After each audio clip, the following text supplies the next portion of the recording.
Hey love, welcome back to the Secret Vibe Show. Step into my lounge, get comfortable, and grab your favorite beverage.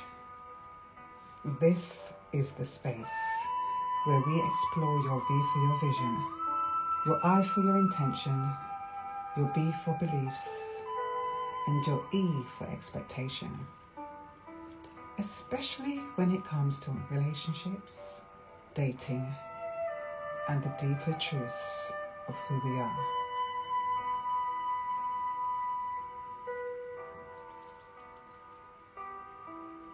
So let me ask you a question.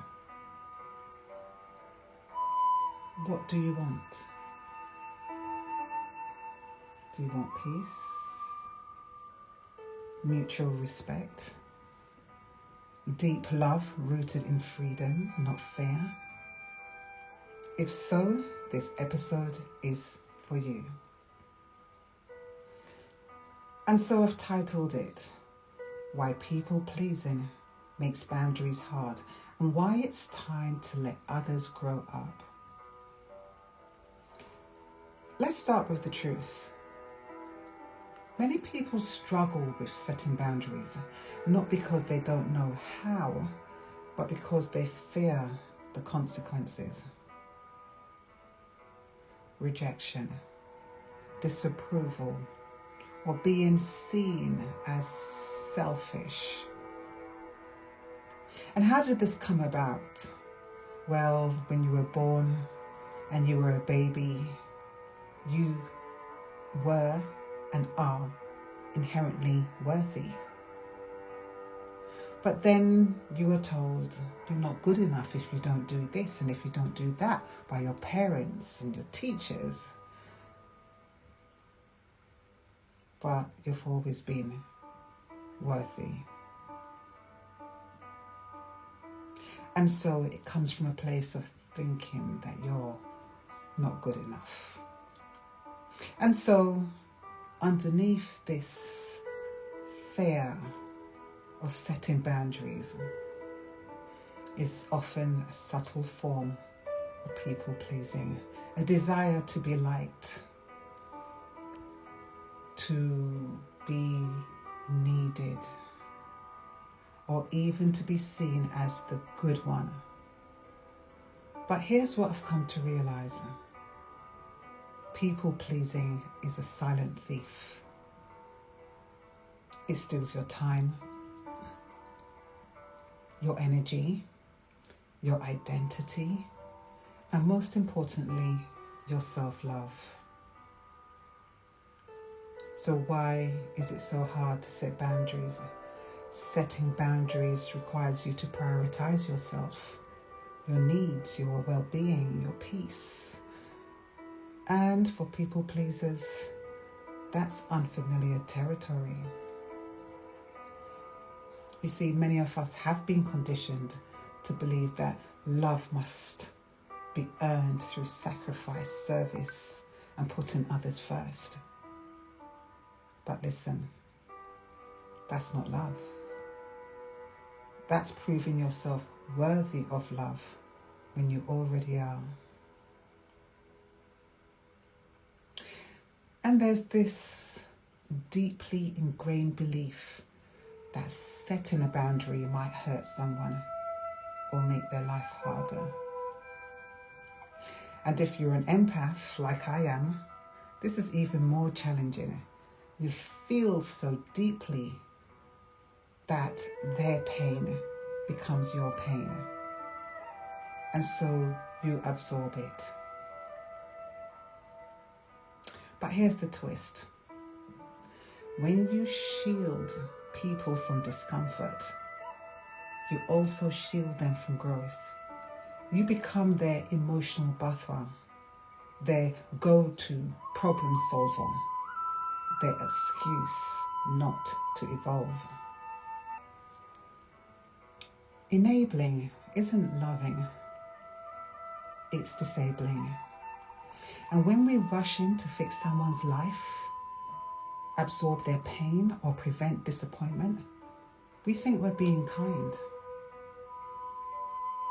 True story. Many years ago, I had a friend who had broken up with his partner and he didn't have anywhere to go.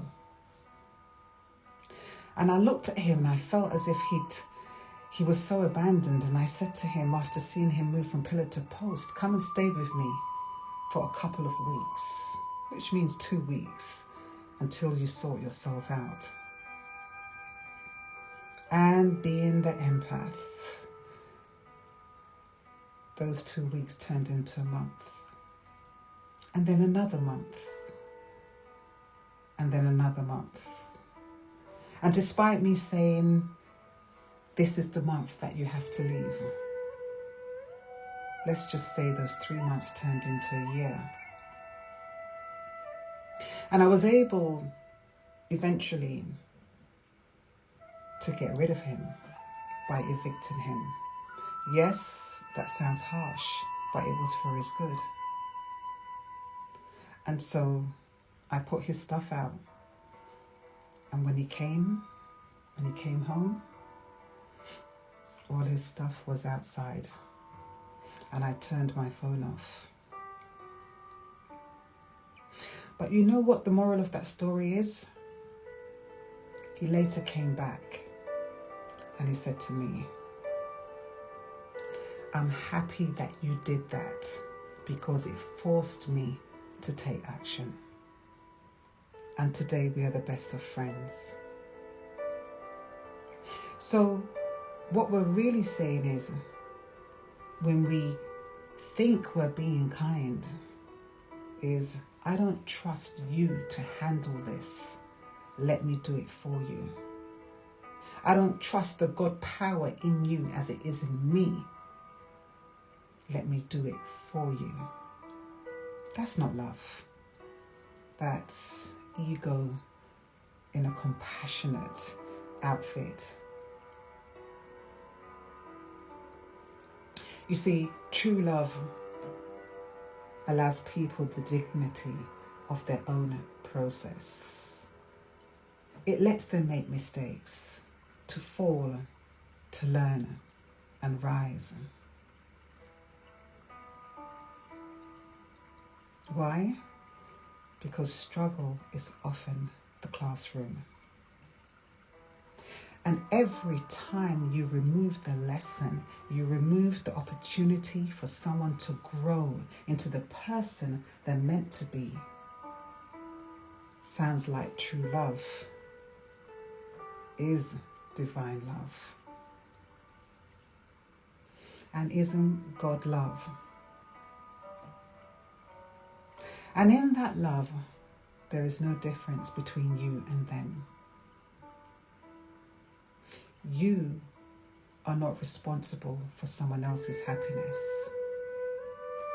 Let that settle in. You are not responsible for anyone's happiness but your own. That doesn't make you unloving. It makes you free. See, when you believe you're responsible for someone else's emotional state, your self-worth becomes tied to how well you manage their moods. It becomes a full-time job with no pay, impossible targets, and constant anxiety. And the worst part, it teaches the other person to outsource their happiness to you. That's a setup for resentment on both sides. Let me give you a simple example. 2 children. One is overly protected and mollycoddled. The other is allowed to experience natural consequences. Which one becomes more resilient? We know the answer. There's a verse many people misinterpret. I call it the misunderstood commandment. Love your neighbor as yourself. Most people hear it as forget yourself Just love others selflessly. But that's not what it says.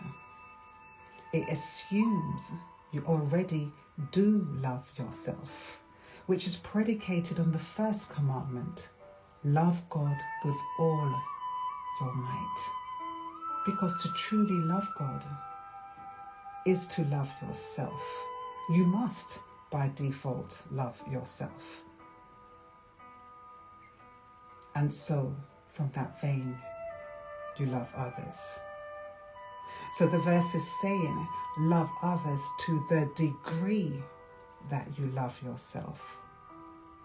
And if your self-love is lacking, if you dismiss your needs, silence your truth, or abandon your emotions, then that becomes the exact way you love others. You see, poor self-love leads to poor love, given and most often received by others.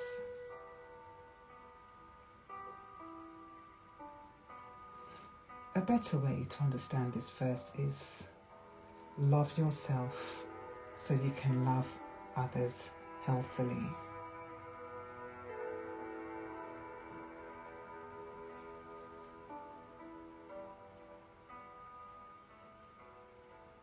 Setting boundaries is an act of self-love.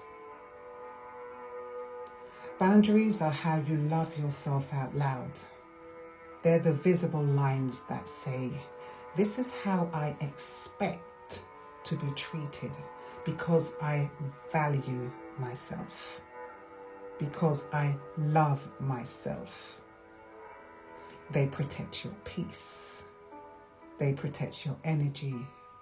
They protect your time and your emotional well-being.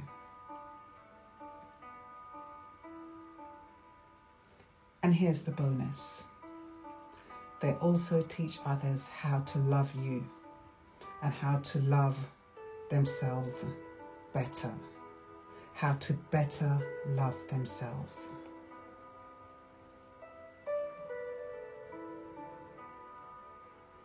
So how do you set boundaries in a feminine way?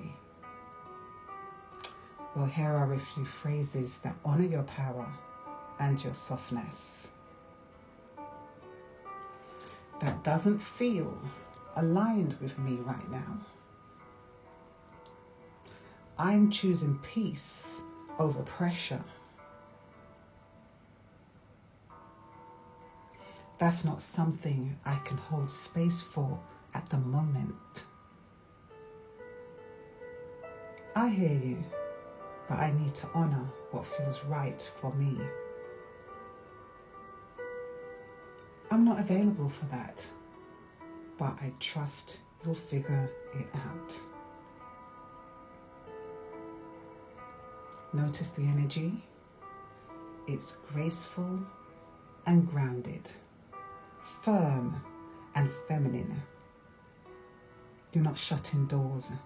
You're standing at your threshold with love and clarity. Here are some boundary reflections you can try. I am not responsible for how others receive my boundaries. Saying no is an act of self-trust. Every time I honor my needs, I invite others to honor theirs. My peace is not up for negotiation. I can support others without carrying them. Let those statements sink in. Say them out loud. Write them down. Embody them.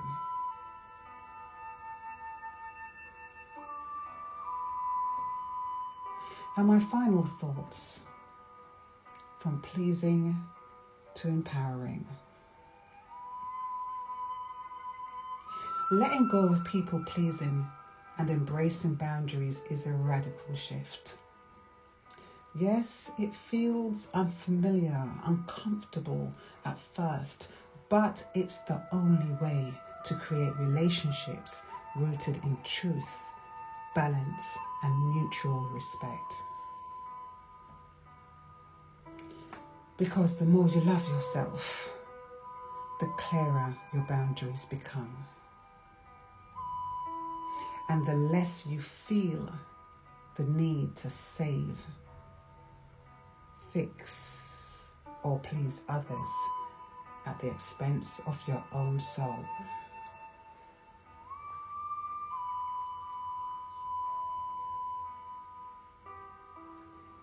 So next time you feel guilty about saying no, remember,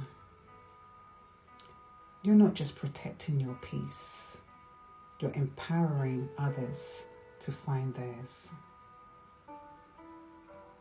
You see, and here's a piece of wisdom. True love does not rescue, it respects. And in that respect, both people rise. And so, that's it for today, my loves. If this episode resonated, share it with a fellow soul who needs a gentle nudge to reclaim their power. You can reach out to me to be added to my Ladies Conscious group on 07399787 424.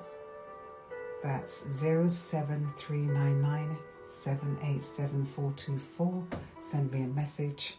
I'll add you to the Ladies Conscious group. And so, remember, the divine in me bows to the divine in you. Until next time, stay rooted in your vibe, in your vision, your intention, beliefs, and expectation. And remember to always come back to asking of yourself, what do I want? The divine in me bows to the divine in you. Have a wonderful day. Stay in your vibe. Bye-bye.